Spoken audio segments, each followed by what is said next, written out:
standing at the border of what we used to know. 5 points in the darkness make a different kind of show. They say we're better together, but what do they know when the stars align differently down here below? And maybe we'll rise when we cut all the ties. There's a flag that we fly under our own sky. Remember all the stories that your granddad told about a republic that wouldn't be controlled. Now the suits in the city say we've all been sold, but there's a fire burning that just won't get old. And maybe we'll rise when we cut all the ties.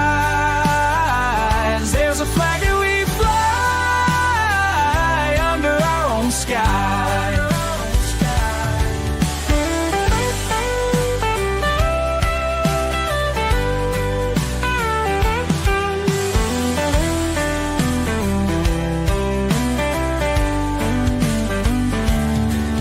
They draw their lines on paper, we draw ours in the sand.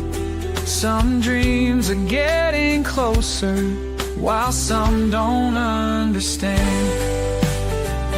Don't understand. The highway stretched forever toward a setting sun, where cattle graze on memories of battles won.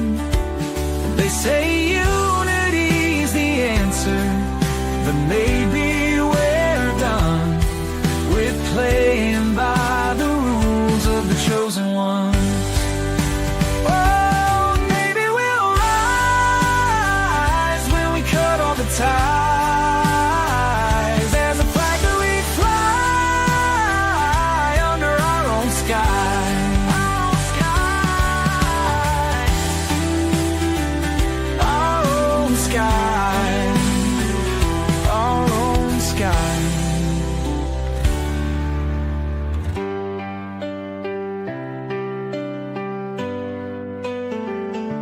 And maybe we'll rise when we cut all the ties.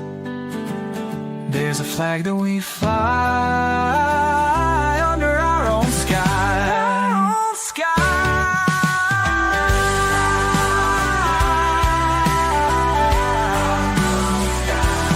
Our own sky.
Well, good evening, everyone. It is that time again,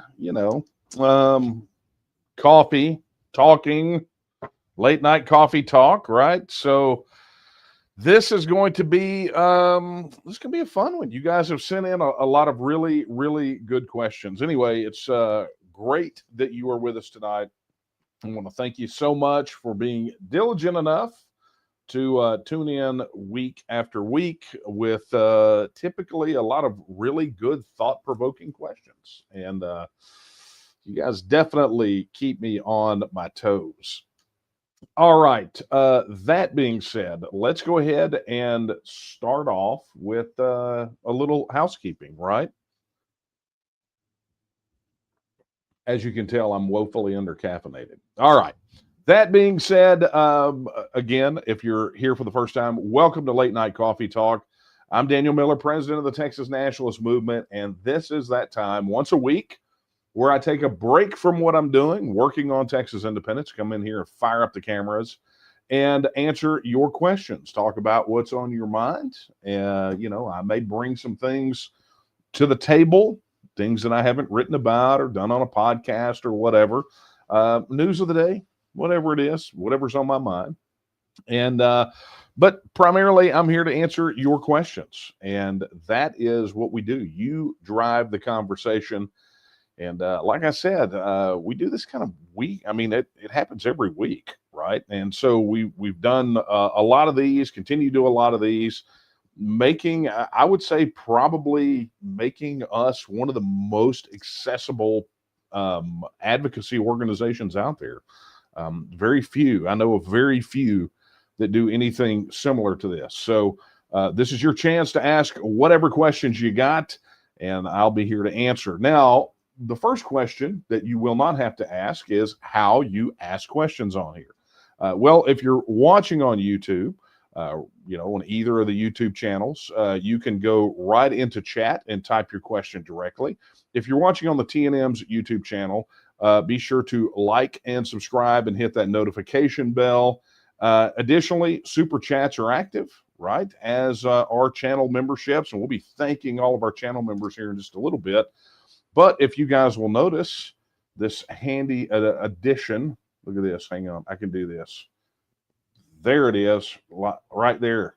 Some of you have asked, hey, I want to do something during Coffee Talk. I want to be able to contribute, but I don't want Google taking the 30%. Well, there's your answer. So if you're watching on your computer screen, you can shoot this QR code. If you're watching on your TV, you can shoot it as well. That takes you to the donation page that goes directly to the TNM, and no 30% skim for Google. So good news there. But anyway, be sure to ask your questions directly in the chat. Additionally, if you're watching on Facebook, be sure to comment on the video, and as always, like and share. If you're watching on X, be sure to comment in the chat on the video. If you at us, it doesn't show up over here in the software, so we only get to it later. Also, if you're watching on Rumble, thank you very much. You can drop your questions in the chat there, and I do believe Rumble has a donation feature over there as well. So if you want to give on Rumble, you can do that. Additionally, if none of those options satisfy you, then if you'll watch the crawler down here at the bottom, you will see an email address, coffeetalk@thetnm.org, and you can drop your questions there. And more of you do exactly that. A lot of you kind of get primed up in the pump. You prime the pump a little early, right? I will guarantee you that tomorrow I will start getting questions via email for next week's Coffee Talk, because that's how it works, right? So thank you guys, whether you're submitting your questions in the chat, various chats and comments, or whether you're emailing them in. We really do appreciate you reaching out to us. And I'm going to do this too. Look, tonight, there is a possibility. I'll talk about this every week. But if you hit one of the sort of fundamental basic questions about Texas becoming an independent nation, I am likely to guide you to this website right here, TEXITnow.org, right? That is the website where you can find answers to the most frequently asked questions that are asked about Texas becoming a self-governing independent nation. And so, a lot of times I'll take some of those. If I haven't answered one of them in a while, I'll answer it on here. But generally speaking, if it's something that we get repeatedly, weekly, every other week, then I will guide you right here to this website, texitnow.org. It is really my prerogative, right? Because it really depends on how many questions we get in every week as to whether or not I can answer the Social Security question for the, I shudder to even think how many times I've answered that question. So, that being said, before we start ripping off into your questions, let's start right here. Thank you to Eric Riddle for your super chat of $100. He is also, if you'll notice that little symbol next to his name, that means he is a YouTube channel member as well. So, Eric, thank you so much for your support of our work here in the TNM. It means the world to us. It really does. And because of that, I will take your question first. Let's go here. There we go. Eric asks, given the Fed shutdown, is the possibility of real government shrinkage possible? And will it stand up to a shift back to the left? And will it stand up to a shift back to the left, undo any progress made? I think I know what you mean. So, look, I'm going to be honest with you. I'm not really tore up like most of you that the federal government is effectively shut down. Now, is it shut down like all the way? No, it's not. But you know, something is better than nothing, right? But I don't think we should accept crumbs from the master's table either. You know, the federal government being shut down still creates a lot of difficulties, a lot of problems, because as long as we are tethered to that Leviathan in Washington, D.C., when it dives down to the murky depths, we go along with it.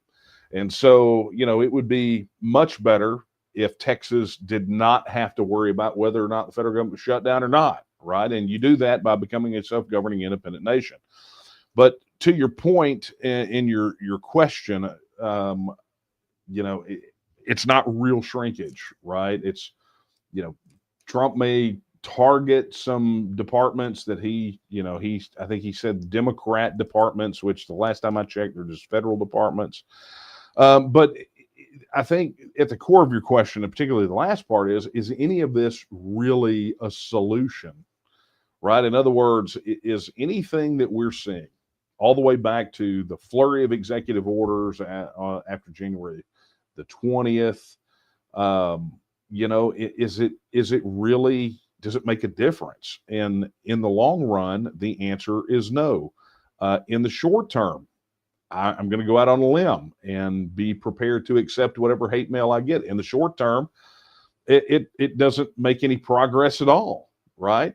Many of the things that were promised have not been received, have not been delivered. You know, no, I mean, and some of them seem superfluous, right? Audit of Fort Knox. But, you know, substantive movements toward abolishing the income tax, nowhere to be seen. And if you'll recall, in the waning days of the campaign leading up to the November election, that was a big deal. People were talking about that because it was literally promised, and it evaporates.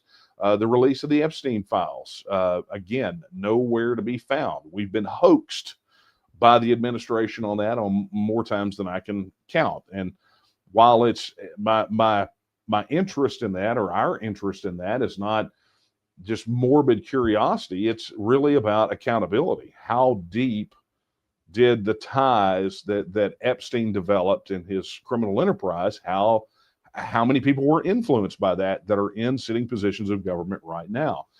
I think that's the real story. So, you know, we could go on and on about things promised and things not delivered. I was having a conversation with a representative the other day, and we were talking about the border. And even this particular representative was decrying the fact that we haven't seen real border reform. You know, they'll talk about the numbers being next to zero, but the reality on the ground is something very, very different. And Texas had an opportunity in this last legislative session to take concrete steps to secure our border, to basically, if the federal government continued to fail to do its duty, Texas would have the ability to stand up and take care of it. But yet again, this legislature this legislative session was really about squandered opportunities and a lot of paper mache. You know, I listen to some old school music, and I think when I look back at this legislative session, I think about that old crooner tune of "It's Only a Paper Moon," right? That's what it's sort of like. So to your point, Eric, there is no resistance to the pendulum swinging back the other way at the federal level. In fact, maybe what has happened here has been the clearing of some perceived hurdles and roadblocks. So if you wind up with an administration that's like Mamdani up there in New York, or an AOC or somebody like that, they're going to essentially use the actions that Trump took as a precedent to be able to publicly move fast in a hard lurch toward the left and socialism and communism. So, this is not doing us any good. Look, the reality is the solution, the only way out is out. If Texas doesn't want to have to worry about these things, then we have to not be a part of those things. So there we go. But Eric, thank you very much for your question and your super chat. Really, really appreciate it. All right. Just a note for those of you joining us, I just saw a jump in the numbers a bit. For those of you just joining us, be sure to get your questions in wherever you're watching this. Drop them in the chat or the comments. And of course, you can always email to the email address that you will see at the bottom of the screen here shortly, coffeetalk@thetnm.org. And let's do that. Let's go to the email, and let's start taking some of these email questions. By the way, wow. I can't believe I didn't lead off with this. Happy Gonzales Day. Happy Come and Take It Day, right? Today is the 190th anniversary of the Battle of Gonzales, right? That gave us the iconic Come and Take It flag, and really, I think, set the tone for what it ultimately means to be a Texan, right? And it is a spirit and attitude that has, frankly, been lost among particularly many of the elected class, right? This come and take it. I mean, come and take it was a statement of defiance, right? Not a statement of capitulation.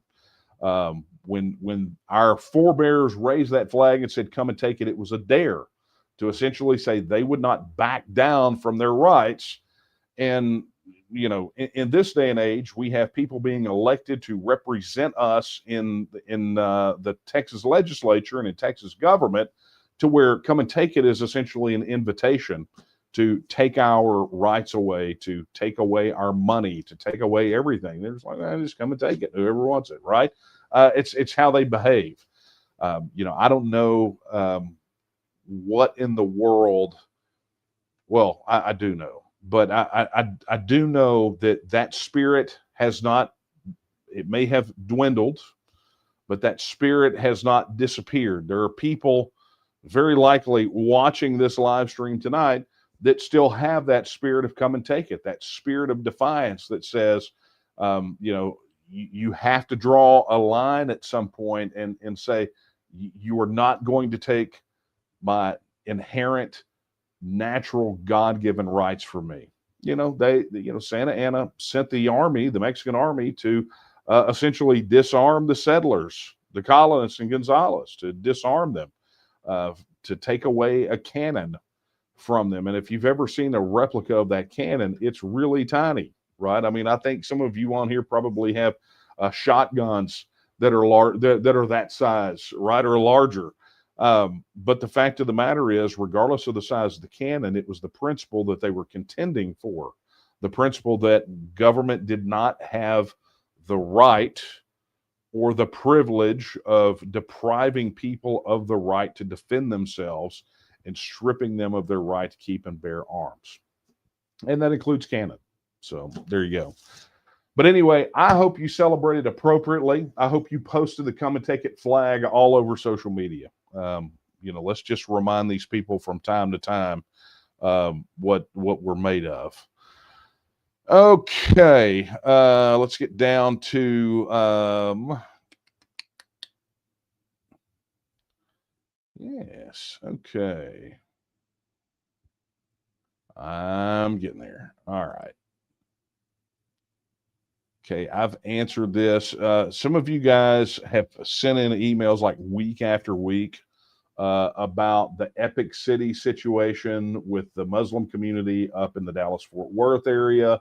I've answered that on probably the last two or three, maybe four coffee talks. So just go back and watch that, and you will see what my answer is, because all of these questions are essentially variations on the same thing. All right. Okay, this is from Steve. He says, Daniel, the incompetence, arrogance, and bloat of Texas government makes me concerned over putting them in charge of the future of Texas. I don't trust them any more than I trust DC. Um, I appreciate the sentiment. Not a question, but I will address it nonetheless. I hear that. I hear that honestly more than I would like to. I would love it if our Texas government here was less dysfunctional than it is. You have to remember, all governments that are made up of human beings are going to be dysfunctional to one degree or another. Um, that is ultimately the source. That's just the way that it works. Um, but, and I'll say this, Steve, because I think this is important. Um, we have to also examine what enables the dysfunction, right? We don't serve correcting the dysfunction here in Texas by staying attached to the federal system. In fact, the federal system is ultimately what enables so much of this dysfunction. And you're seeing it play out in real time, right? Let me just pull a recent headline, like a today headline for you. So James Tallarico, state representative who is now running for U.S. Senate, right? He's running for the Democratic nomination to go tackle. I think he's running for, he's running for Cornyn's seat to be the Democratic nominee. The guy raised, what was it, $6 million in 3 days or something like that. But what's interesting about that fundraising is the breakdown, right? So they love to tout how many different counties the money came from and how many different individuals. But the breakdown that's going to be interesting to see is how well they already partially broke this down, which was that part of those contributions came from all 50 states.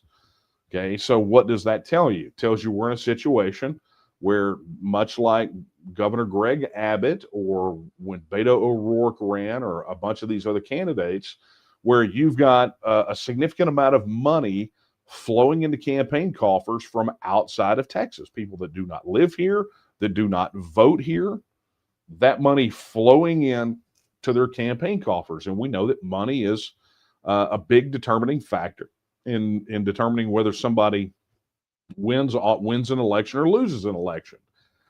And the bottom line is that it will, out of state money will, in this cycle yet again, play an outsized role in determining eventually who holds elected office here in Texas.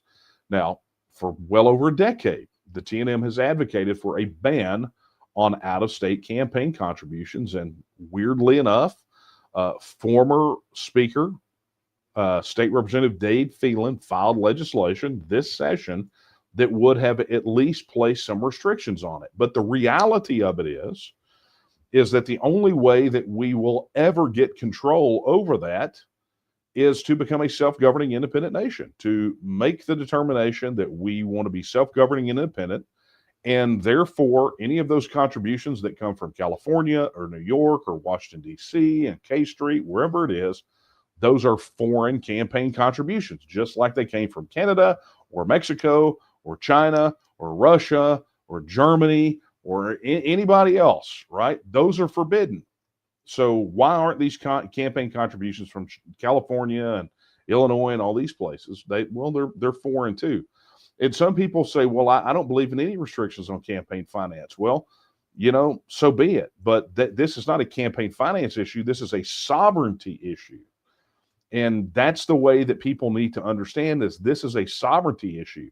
You wouldn't let those people vote in your elections. So why do you let them donate massive sums of money that ultimately help determine the outcome of that very same election? Why do you do that?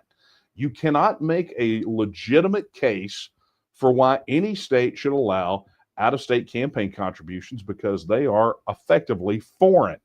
That is, unless you are like some of these knuckleheads, like I've seen out there, that really that believe that Texas is just kind of a county in the United States. I mean, that's what they treat us like a province or a county or an administrative subdivision. It's not. We're either a sovereign state or we're not. So why would you put the sovereignty of Texas at risk by allowing that sort of thing? So, Steve, that's just one aspect of it, right? I mean, we're not even touching on political careers, right? The career ladder that goes from state to federal that has people like, I think it's no secret, Greg Abbott is secretly not so secretly mounting a presidential campaign for the next cycle.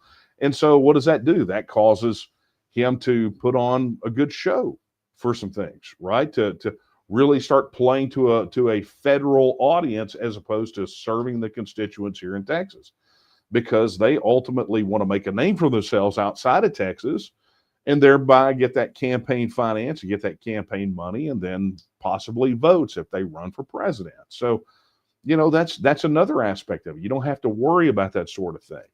The other thing that I talk a lot about in regard to this, Steve, is the dysfunction here in Texas is fueled by a lack of attention by the electorate here, because people are focused on that circus in Washington, D.C. I mean, it sucks all the oxygen out of the room. Humans only have a finite attention span. And if you don't believe that, try having a conversation with somebody for longer than 10 minutes, right? They have a finite attention span.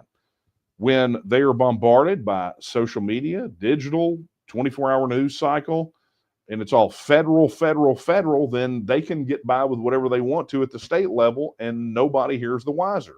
So then when they come out and tell you most conservative session ever, or, hey, we banned state income tax for the second time, or, they tell you that they cut your property taxes, they can go out there and send mailers and lie about it, and nobody is any the wiser, because they think, why would they lie to me, right? So you take Texas out of the union, out of that whole federal system, that circus goes away. We don't need to pay attention to that anymore, and we can focus on what's happening right here in our backyard. And I know a lot of people say, well, we can do that right now. Yeah, no, you can't, right? It's human nature. They're going to go where the biggest, rowdiest show is. That's where their attention is going to be focused. And right now, and as long as I can remember, it's been in Washington, D.C., allowing these politicians in Austin to skate by and effectively lie about what they do and don't do. Most of it goes under the radar, unquestioned, where they don't even have to lie about it because somebody is focused on some nonsense happening in Washington, D.C. So, look, there are three concrete examples, Steve, of how being in the federal system, continue to be in the federal system, does not serve our interest in combating dysfunction right here in our own backyard. But I'll distill it all down. If you believe that the state government is dysfunctional and you believe the federal government is tyrannical, then why continue to suffer under the yoke of two separate layers of tyranny? Just get rid of one of them. Well, which one are you going to get rid of? Well, how about the one that we don't have a lot of say in, and that's the federal system, right? So why deal with two problems when you can only deal with one? Especially when the one that we can deal with right here in our own backyard is fueled primarily by our relationship with that other, right? So anyway, Robert, thank you very much for your question. And here's what's funny. I'm not going to read this whole thing from Anna, but Anna, thank you for sending it. But it is oddly, essentially the same thing. Our current state government and legislators are a pure disappointment and obviously not for Texans. Austin is a cancer, her words. When TNM can figure out how to remove this cancer, then maybe we can be assured that possibly Texas can succeed to prosper. That's what we're doing. You know, we have to have all hands on deck, right? I mean, this is the thing. So I talked about this a few weeks ago. It might have even been last week, guys. You have to understand, all this stuff kind of runs together for me, right? But you know, one of the biggest challenges that we've got internally with our own people is the ones that see this as, well, this is just about TEXIT. Like Anna here. I'm not saying that this is Anna, but I'm saying like what she said here. When TNM can figure out how to remove this, then maybe we can be assured that possibly Texas can succeed and prosper, right?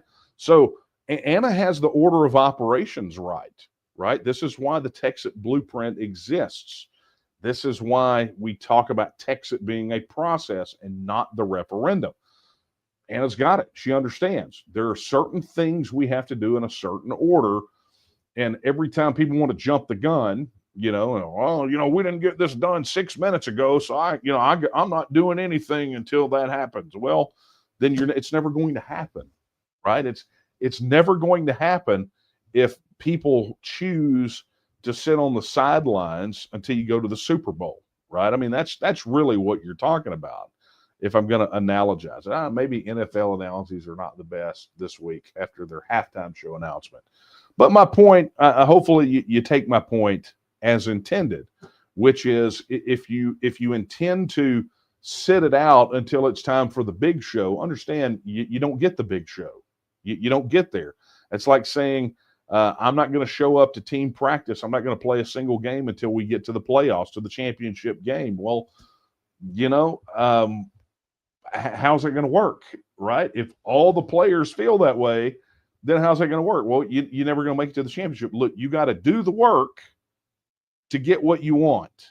I mean, I can't put it any plainer than that. And if you sit it out, refuse to do the work, prioritize other things, then you've already chosen. You don't really want it to happen. So bottom line, you know, Anna, you got the order right. So, you know, as we're doing this right now, literally, Nate Smith, Executive Vice President, Daphne Irwin, Chief of Staff, are in New Braunfels training volunteers. They're holding a workshop to train volunteers to help do this very thing, to help go and work the campaign of their choice that will help us advance the cause of Texas independence, to put people out there. And if you don't know about that, go back and watch the podcast, the Texas News podcast. It's called, the thumbnail on it says Texan Arise. Tell you all about why that is super important. But, you know, it's like when TNM can figure out how to remove it, well, we already know how to do it, right? We just need the tools to be able to do it. And we need the team to work together to help do it. And so, Anna, I'm counting on you. I'm counting on you, and I'm counting on Steve, who asked the previous question. If we want to make this happen, then we have to make it happen. We is in all of us. We have to make it happen. If you're hoping 1, 2, 3, 4, 5, 6 people in leadership by themselves can make it happen, then that's just not realistic, right? So looking forward to seeing those volunteer forms fly in, folks. Okay. Rick asks, he says, are y'all still meeting in Decatur, Texas tonight? Been a long supporter, just haven't made it to any meetings and would like to attend. All right, hang on. I know how to solve this one. If any of you have questions in a very similar vein to that one, let me go over here, share the screen. If you go to tnm.me, hang on, there it is. I should reorder this. It's like I'm looking at it from the wrong way. It's very, very, there we go. Much better. See, that looks so much better to me. But look, if you have any questions about what events are going on or where they're going on, all you got to do is go to tnm.me, right? And here's the website and to the events link. Oh, look at that guy. He should get a different suit. But there you go. There's the list of all the events. When organizers and county leadership or we put events into the system, they all go here. And you can go there. Oh, look, late night coffee talkers. Hey, that's us. We're literally doing that right now. But you'll see it. There's all kinds of things. There's an intro to TEXIT presentation going on in Angelina County on the 9th. Info tables. I mean, man, we got all kind of stuff shaking, right? I mean, that calendar is full, and it's going to get more full because we brought on 7 new county organizers in 7 new counties. So, but that is the place. That's where you're going to go and get your information about what events are going on. Oh, that looks terrible. There we go. I'm back. All right. So anyway, Rick, thank you for that. I don't know if there was anything in Decatur tonight. I did not look at the calendar, but that's where you can go find that information. And if there's not, right, Decatur is what, Wise County. I would encourage you to go to this website right here. It is local.tnm.me, where it invites you to connect with your county, right? So you can go here and find Wise County. Wise County looks like it's organizing, which means that it does not have a county organizer there yet, which means it could be you. So if you go to this website, you can reach out and, oh, no wonder that thing was so tiny. Okay, there we go. But you could go there and reach out and let our organizational development team know that you would like to help organize the county, right? So that would be a good opportunity right there. If there are no meetings in Wise County, which is where I think Decatur is, then you could be the person to help make that happen. All right. Let's see what we got over here. I've been leaning kind of heavy on the email. Let's go to the chat. Davin says, have y'all seen the TEXIT coin out of McKinney? I know about it. I don't know a lot about it, but I do know that it is not us. So I've been asked more times than I can count, is that ours? And the answer is no, it is not. So, and then before we get the follow-up, I've already answered this question before about TEXIT being copyrighted or trademarked, and it's not trademarkable. It's not copyrightable. It is a portmanteau that existed, although first use can be attributed to us over here. But the fact of the matter is because it is such a common thing, it's not there. And even if it were, if somebody tries to go do it, we'll contest it because we've got documented first use of the term and broad use of the term. So there's that. All right.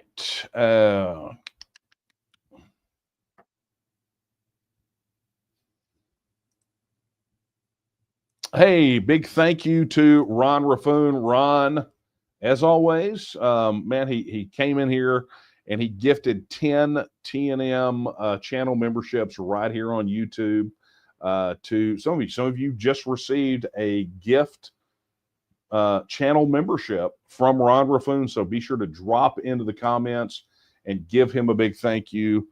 Thank you so much for that, Ron. It is much appreciated.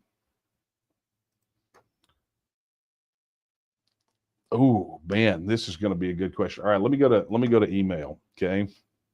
All right. Man, we're at the midway point. Oh yeah, I forgot. Since we are at the midway point, if you were just now joining us, thank you. If you want to get your question in, it's not too late. You can email it to coffeetalk@thetnm.org. It'll be down here at the bottom. Or if you're watching on YouTube, drop your question in the chat. If you're watching on X, be sure to drop your question in the chat there. Same thing for Rumble. If you're watching on Facebook, drop it as a comment on the video, and we'll get it squared away. Okay, so this is from Michael. Michael says, Glenn Beck had Alberta's freedom movement on the air today. Think we'd have a chance of getting coverage on his show. Do I think? Okay, so there's a long and a long history that goes all the way back to 2009. I think maybe 8 or even earlier. Like I said, all this stuff runs together.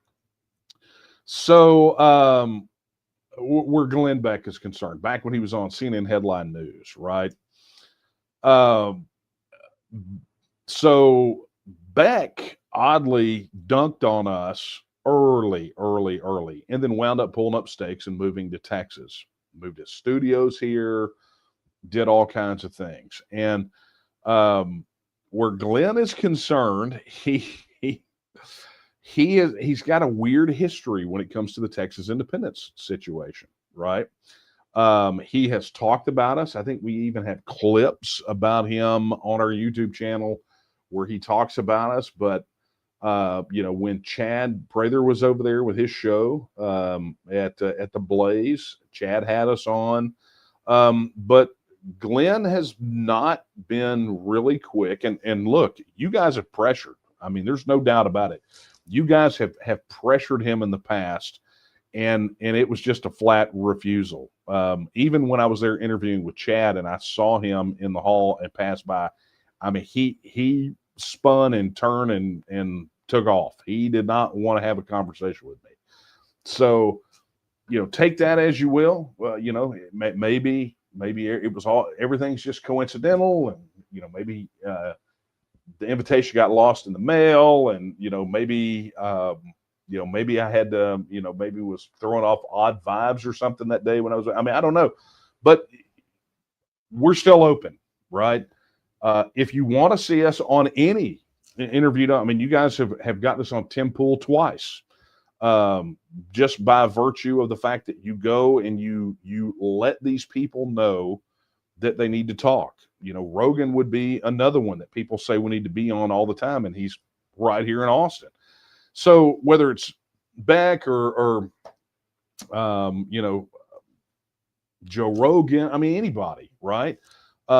Tell them that you would like them to have us on their show, and we'll do it. We rarely turn down media interviews. I mean, there are some. We have some media outlets that are on the proscribed list, but typically that is because they either printed or broadcast something that was absolutely false or heavily biased and refused to issue corrections or apologies.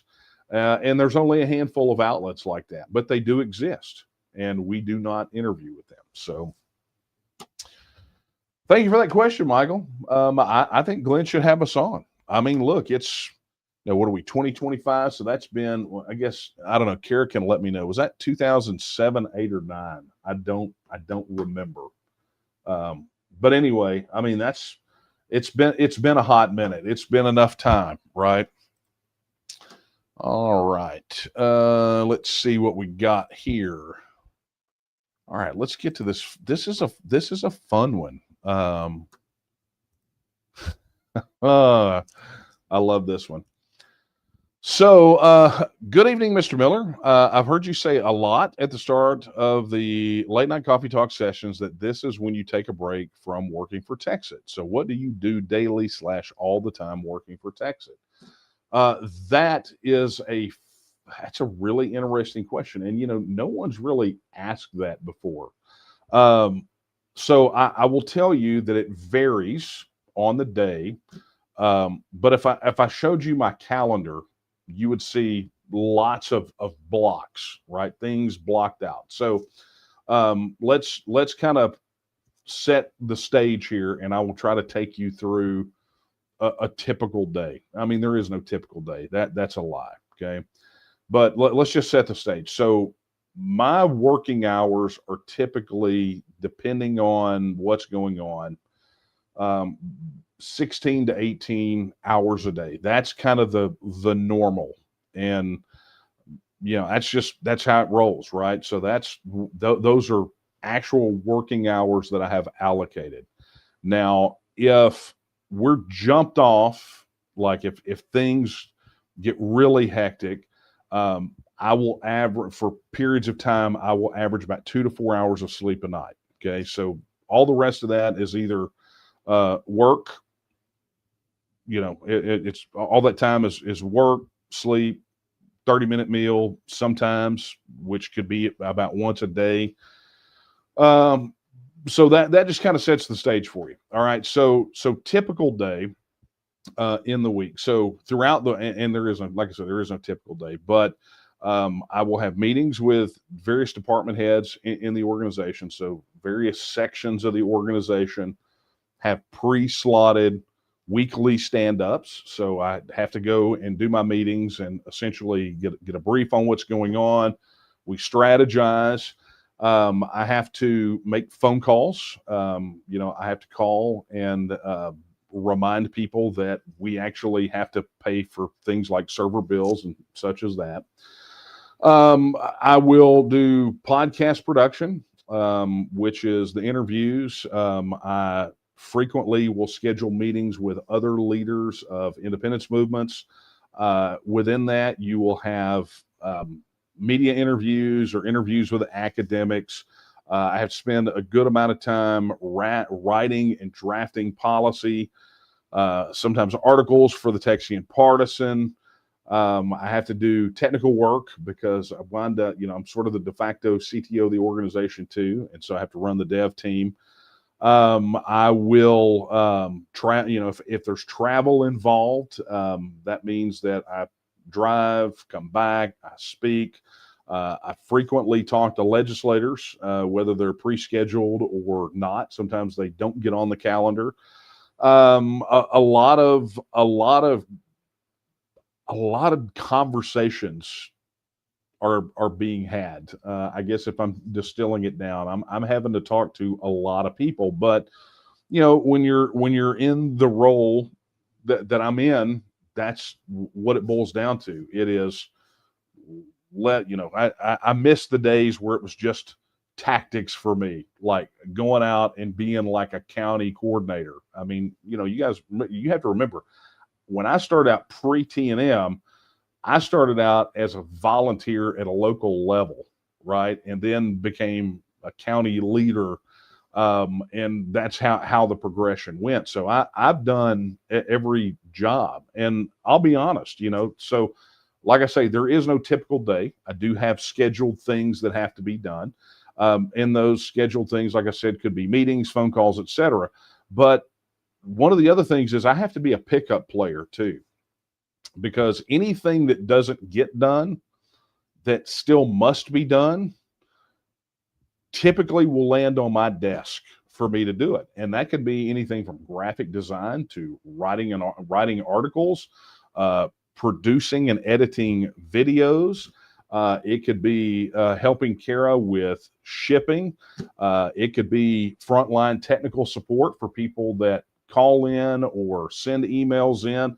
Some of you have sent in support tickets that got answered by me because I needed to do it, right? Because I needed to pick up. So aside from all the duties of spokesperson, representation, strategic planning and execution, to policy analysis and creation, fundraising, membership recruitment, volunteer vetting.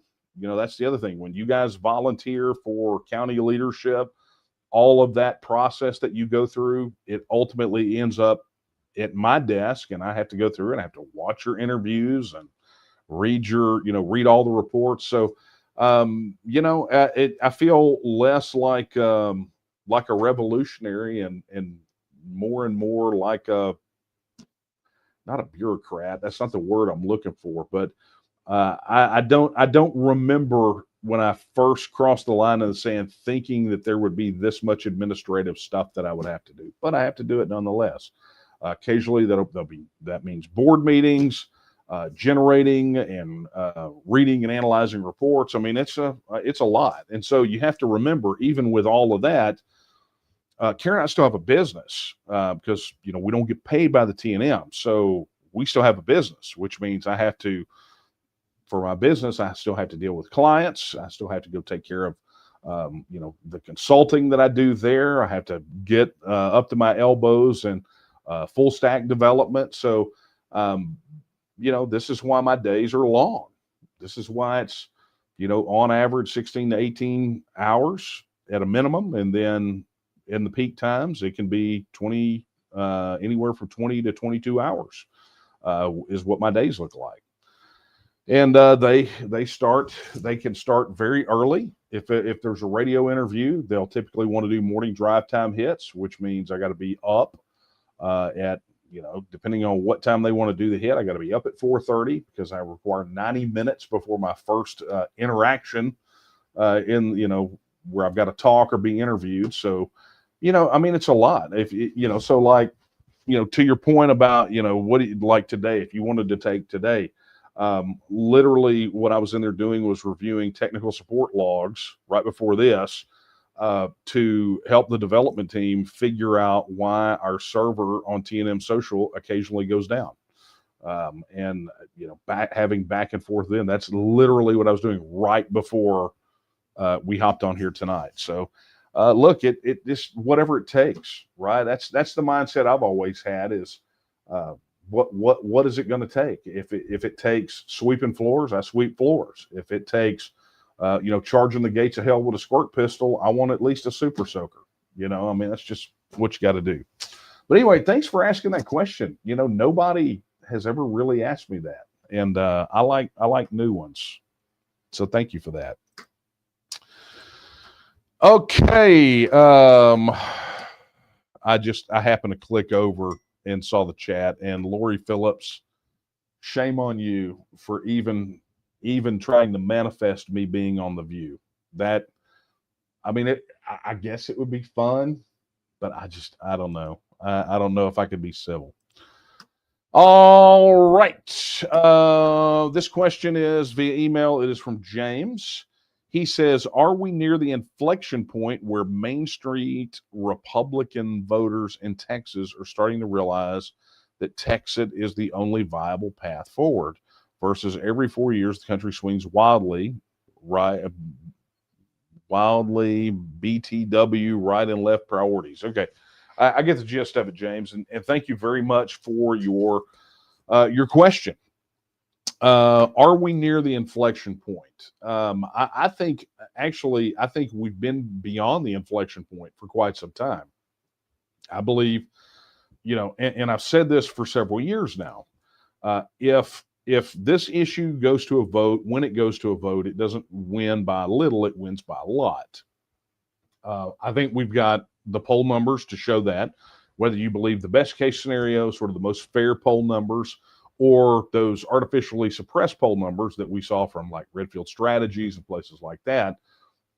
Anyway, we're on a trajectory to victory. So I think we're past that, but I think it has been to a certain extent artificially constrained in the sense that we've got electoral issues here in Texas. Under any other circumstance, if our movement were transplanted to any other country in the world, we would have already had the referendum. I mean, it would have happened because the amount of support exceeds what is ultimately and normally required to have a referendum on this issue. And we know this because we've talked to the international experts on this. Something else I have to do during the day. Not every day, but some days. But we know this to be a fact, right? Even the least favorable polls, the most artificially skewed against us polls, still show us polling higher than both Brexit and Scottish independence before there was ever announced that there was going to be a referendum, right? So we're well beyond what I would term the inflection point. But it is that artificial suppression of the sort of the natural outcropping of that inflection point. We are being held, in my opinion, against our will.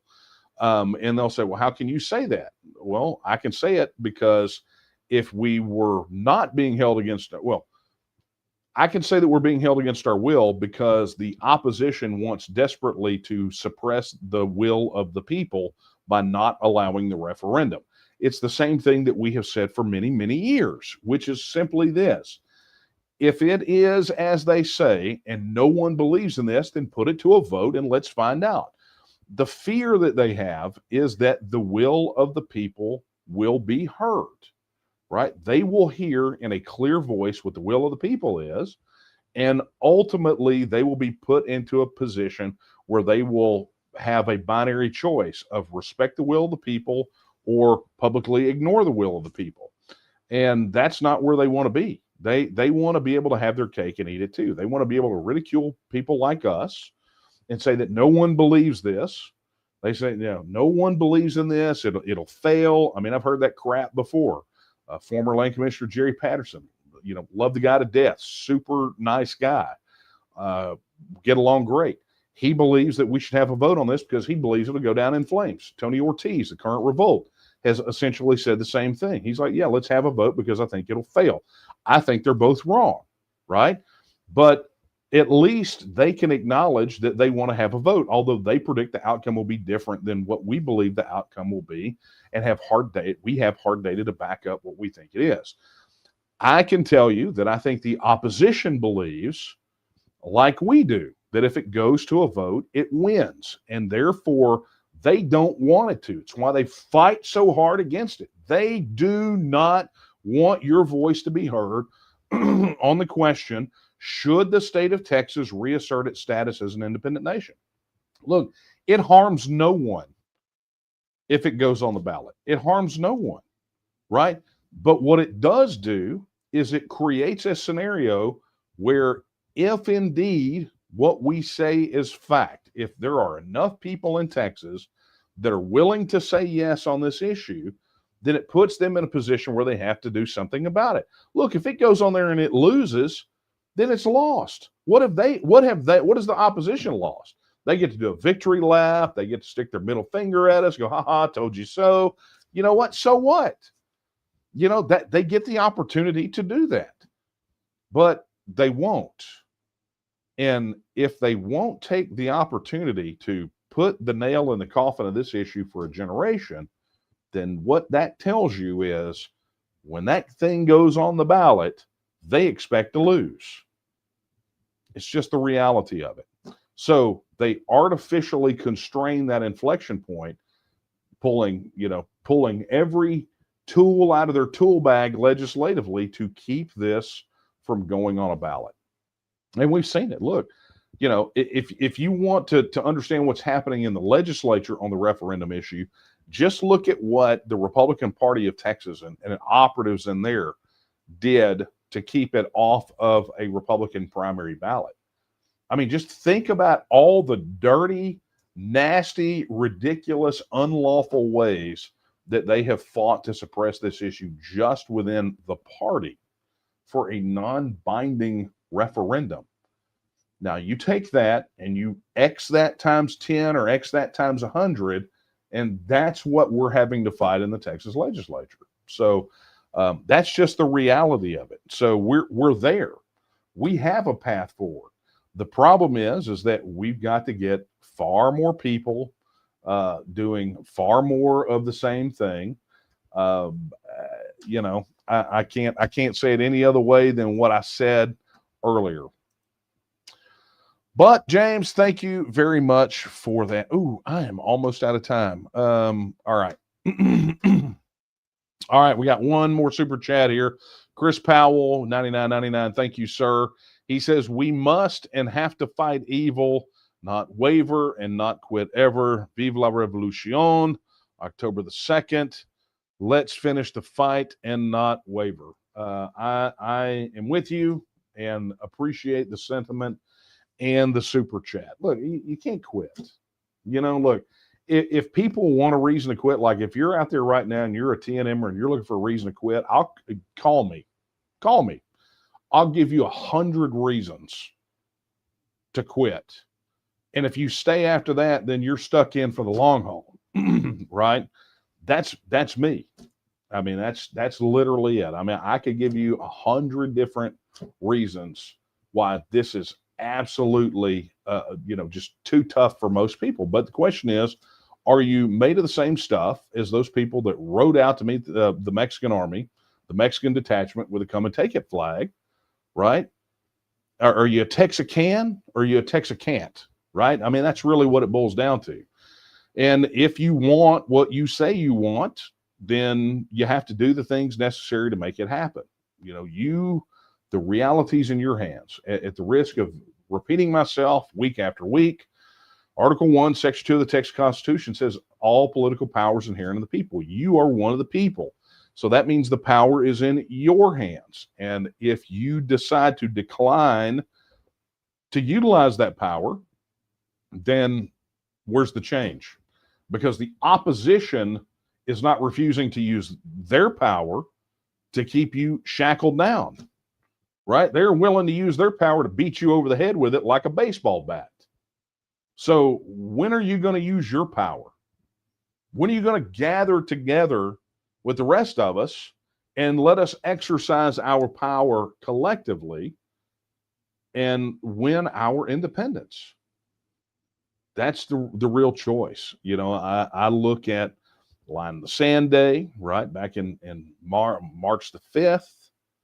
I look at this Battle of Gonzales, and you have to remember there is a podcast episode for the Texas News Podcast where I break down a historic letter that was written. Wait a minute, did I actually do that one or did I do another one? I think I did Travis's letters. I'll have to check, but if it's not there, let me know. But it's to me one of the most famous and important letters that was written from the Texas Revolution, and it was written by the Committee of Safety from Liberty, the municipality of Liberty, Texas, and it was written right after the Battle of Gonzales, and it was essentially a letter to the convention and an open letter to Texans about what the attitude should be. Right. I will tell you, that is the letter. Yeah, I did do a podcast on that. That is probably the letter that had some of the biggest impact on me moving forward. And now that we're almost done with October the 2nd, the 190th anniversary, I think you should all go back and read that letter because I know it's on the Texian Partisan. I think we've republished it in its entirety. I think it's in the TEXIT book, right? I think I did a podcast on it. Either way, go find that letter. And you'll understand. That is how you begin to really conceptualize where your attitude and your mindset has to be in relation to the issue of Texas becoming a self-governing independent nation. Anyway, Chris, thank you very much for that. Okay. Well, let's get down to it. We are officially out of time, my friends. And it was a good one. I enjoyed it. A reminder, if you would like to make a contribution straight to the TNM where Google doesn't take their 30% cut, that QR code should be on your screen right there. Be sure to pop that bad boy. If not, you can go to donate.tnm.me, right? And that'll take you right to the donation page and make it happen. Real quick, I want to take a moment and thank our channel members, our YouTube channel members, right? These guys are the ones who are helping make videos like this possible and some of the other content that we're producing. Not only are their names right up there on the screen, but they are scrolling down there at the bottom. And I want to thank you all so very much for becoming YouTube channel members. If you don't know what I'm talking about, let me just kind of tell you real quick how that happens. Right? Hang on. There we go. When you go to our YouTube channel, right, you be sure you're subscribed and you hit that little deal and say you want all notifications. But the other thing that you'll see is right here where it's where the arrow is, it says see perks. That's because I'm a channel member, right? But if you're not, it'll give you a button to join. And you can become a channel member, just like so many of these people that are scrolling. Their names are scrolling at the bottom of the page right now. So be sure to do that. Again, look, if you had a very basic question, right, sort of TEXIT 101, something that is really kind of making your brain itch, right? What happens to my Social Security? What's going to happen to the military bases? What are we going to do for currency? Those types of questions. Head over to TEXITnow.org and be sure to search for your question. That is the largest collection of TEXIT question and answers on the internet. All right. Additionally, look, if you are not on TNM Social, be sure you do that, right? What is TNM Social, you ask? It is the official social network of the Texas Nationalist movement, newly relaunched, very, very useful, and dedicated exclusively to people like you, people that believe that Texas should be a self-governing independent nation. It is the primary organizing tool. And the biggest benefit of TNM Social is that you don't have to, we don't have to worry about big tech censoring us or keeping us from communicating with you or you from each other, right? So head over to tnm.social right now, or you can go right to the Apple App Store or Google Play and download the app. If you want the links directly to that, you can head to tnm.me/app and get the app today. And if you're not already signed up on it, you can sign up right there in the app. One or two more things. Hey, make sure you get your official TNM merchandise and TEXIT merchandise over at the Texian store. Proceeds from the Texian store go to support the mission of the Texas Nationalist movement. Head to texianstore.com and get your apparel and drinkware and hats and all that other stuff today. Additionally, getting your news right. You got to support independent media outlets, including the official news of the Texas Nationalist movement. You can get that right at Texian Partisan. Head over to texianpartisan.com and read up. I mean, we have all kinds of cool stuff, not just news, but analysis and organizational news and Texas news and lots of cool things. Opinions, editorials, analysis, it's all there. Very, very cool stuff. All right, friends, that is a wrap for this week's edition of Late Night Coffee Talk. I want to wish everyone a very happy Gonzales Day. Come and take it, right? And just hopefully the answers tonight struck a chord with you. I really did appreciate the questions tonight. They were really, really good ones. And I'm very much looking forward to next week. And so with that, I will leave you with the words that I leave you with every time we're together.